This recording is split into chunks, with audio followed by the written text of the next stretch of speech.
9 ജാതി കത്തിപ്പോയി അല്ലേ? അവിടെ അവര് തീയിട്ടു. അത് ഈ മുളയമേക്കടെ കേറി വല്യമ്മയുടെ പറമ്പിലേക്ക് വന്നു.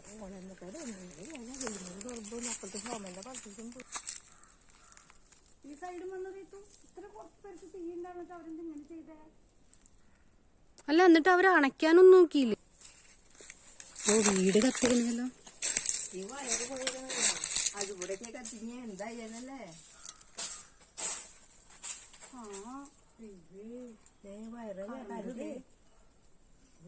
കറണ്ടുമ്മക്ക് തീ വന്നേനെ, പെര മൊത്തം കത്തിയേനെ, കറണ്ടിന് തീ പിടിച്ച്. വല്യമ്മ ഡാൻസ് ടീച്ചറെ തീയിട്ട വല്യമ്മ എന്താന്ന് വെച്ചാ ചെയ്തോ. വല്യമ്മയുടെ കറണ്ട് കത്തിപ്പോയെന്ന് പറ.